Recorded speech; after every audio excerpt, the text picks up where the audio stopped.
So hello, I'm back again, and today, last time I talked about what's going on in Punjab and what has to be addressed, basically. Another issue is, as Sikhs, we're proud to be Sikhs, but we don't know what it is to be a Sikh. We just say, just being born into a Sikh family, we just say we're a Sikh. We're proud of everything, but we don't really know what's the meaning of being a Sikh, right? If we knew the meaning of Sikhism, if we knew the beauty of the religion as its own, we wouldn't be behaving the way we are today. And every day we should try making ourselves a better version of ourselves every day. Even I'm trying myself, right? And I know I'm wearing a turban, but wearing a turban doesn't necessarily mean that you're a proper Sikh. Many turban wearer Sikhs are bad. There's a lot of Amritdhari Sikhs that they just by seeing one doesn't mean that you're a good Sikh, right? Like there's a lot of munne, like Sikhs that have haircuts and they eat meat, they drink, they smoke and stuff, right? But they treat others nicely, right? They're good human beings, right? So inside they're good Sikhs, but they just have to take the step further, right? And we need people to direct. There's a lot of fake babas in Punjab. There's a lot of people that don't care about making people aware about the religion and stuff, right? So main issue is we call ourselves Sikhs just by being born, but we do things which are completely bad. Like eating meat. We care about, as Sikhs, we're supposed to help others, protect others, right? And we see being a good human is treating others well. But animals come under this too. Animals come under that too. They're living things too. So that's why Sikhs don't eat meat. Myself, I don't eat meat either because I've learned that fact. Another part is respecting girls. We tend to want to have people respect our own mothers and sisters, but then when it comes to another girl, we look at them as an object. We wanna, you know what? When there's other girls that are around, we don't see them as our own sisters.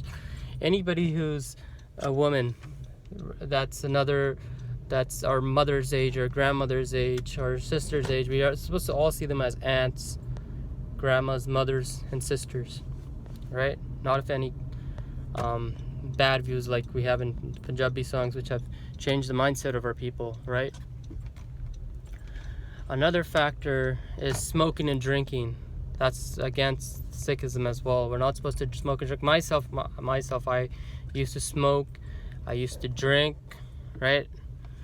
But I started quitting that because I seen that smoking and drinking, puts you in a sense of where you're not supposed to be. It takes you into another dimension that's totally away from the real world, right? So that's totally against Sikhism is a pure religion, a pure person's religion, right? We live the way that essentially how we're supposed to live, right? The first humans were actually vegetarians themselves. They did not eat meat at all. And I know you must say cavemen, but the first humans did eat a vegetarian diet. Another point is myself, I cut my hair, right? I cut my hair. So that's the reason why a lot of Sikhs, this is for the non-Sikh viewers, right? Or non-Indian viewers that don't know. A lot of Sikhs that wear turbans, they cover their hair, that they don't cut their hair, right? So for a Sikh, we don't cut any hairs off our body, not the beard hair, no body hair, right? There are a lot of Sikhs that don't cut their head hair, but they do shave it underneath. So they don't know the meaning of Sikhism as well. But I'm not saying, there's some people that follow all the previous rules that I mentioned. They're even Amritar, they even have the kirpan. The kirpan is one thing. It's like a little knife for protection of others. If in case something happens, we have that, right? Some people have completely that, but they treat others horribly, right? So they might be vegetarians, they might not hurt animals, but they're hurting other humans. So basically they are eating meat another way. You know, you're saying stop eating my head. That's basically a way, in an indirect way, we're still eating meat that way because we're hurting the person. Another thing is casteism. Casteism has been brought back into Sikhs again.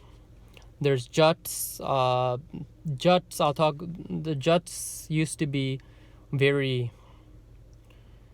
They were the people that brought the Khalsa Panth, right? We've had a lot of that were from Jat backgrounds. They had their cultural, ethnic background behind them, caste background, whatever you want to say, whatever Jat is.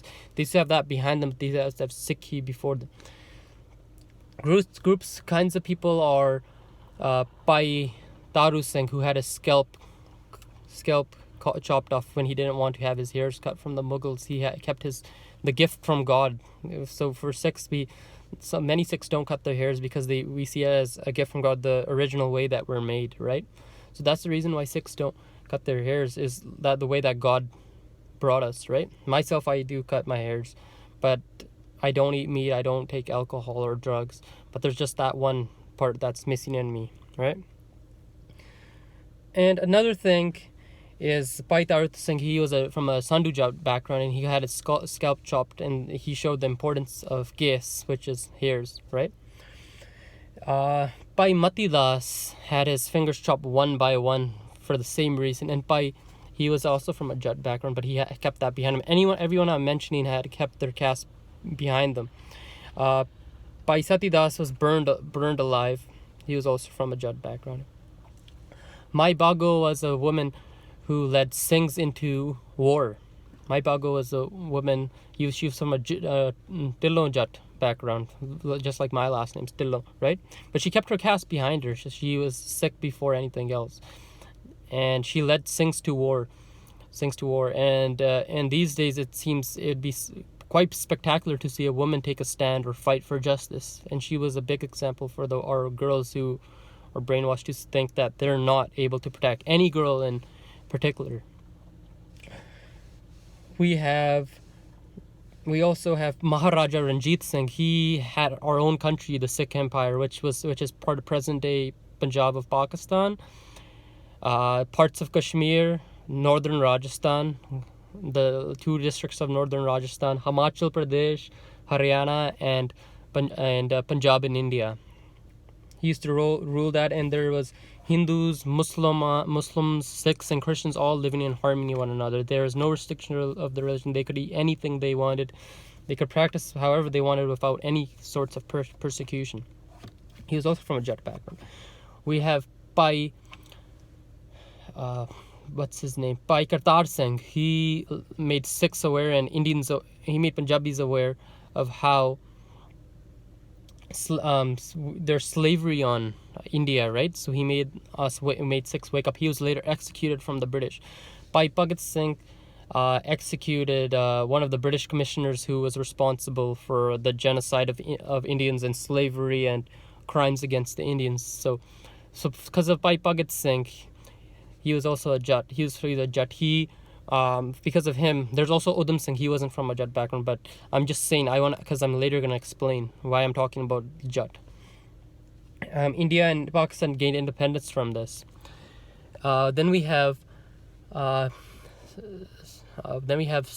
Jarnail Singh Ji Khalsa Pindarwala. He tried to abolish the caste system. He was a Jat himself.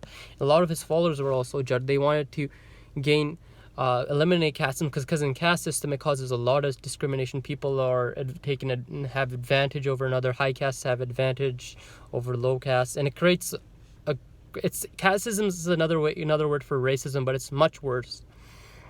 He tried to abolish caste system. He brought Sikhs into the right path. He wanted Sikhs to stop cutting their hairs, taking alcohol and drugs, respecting women, going into Gurbani. He was baptizing a lot of Sikhs. And there's a lot of crimes used to decrease from the villages. The crimes decreased substantially in Punjab. And we have Juggy Johal right now. Recently, last year, he was kidnapped because he's from Scotland himself, and he was wearing Sikhs in England and all around the world. He had a page, Never Forget 1984. It was something like that. And now he's been kidnapped and he's facing torture. A lot of Sikhs are put on false charges or just kidnapped just for wearing people. The reason why I named these Jats is because these people were from Jat backgrounds and they had Sikhi before them, before their culture. Today's Jats as well as other castes is mostly in Jats because of the songs. They say Jat this, Jat that. It's just like, shut up. Honestly, this used to brainwash me. I'm me myself. I'm from a Jat background, but it does have an impact. They show Jats as gangsters, Jats as this, Jats as that, Jats with that carry guns, be gangsters. They have girls behind them. They have, right, and Jats were known as one of the most religious people back in the day. We used to fight for the truth. We used to be a farming community. The truth about Jats is that we're farmers. We feed others. We drive tractors. We're a big role. Like, Jats have owned 90% of the farmland in Punjab. They were a big role in trying to abolish the caste system, but caste system has been brought back into them. During Pindarwala's time, he tried to take that out. All Sikhs from all castes used to fight one another to stop the Indian government from doing their oppression of, it's not only Sikhs, of everyone. So that's what I want to say. Sikhs, just by being born as a Sikh, that doesn't mean you're a Sikh. You have to be one within. And I know some people might be saying, well, you just have to be a Sikh by heart. But when we learn that when Sikhi is in heart, they say if Sikhi is in heart, then there's no need for Sarup. Sarup means all the conditions of one. But when we notice that Sarup, when a Sikhi is in heart, Sarup comes naturally. Sarup comes naturally. I know I'm wearing a turban today, but that doesn't mean that I'm going to be further on a Sikh. I just wear one because it is our identity, right? It doesn't mean that I'm going to go further on to it. Who knows? Maybe in the future I might. But I just want to say, and just by seeing a Sikh, by wearing a turban, who even has a full beard, that doesn't mean that he's generally a nice person. A Sikh must be one inside and be one outside as well. But it's best to be a Sikh within. Because a Sikh within helps others. He tries not to hurt others. He guides people on the right path. He does not get jealous when others gets heavy by others' success, right? It's living a pure life and trying to make a world a better place. What a Sikh is born to be. If we call ourselves a Sikh, we have to, one by one, try making the world a better place. Thank you. Waheguru Ji Ka Khalsa, Waheguru Ji Ki Fateh.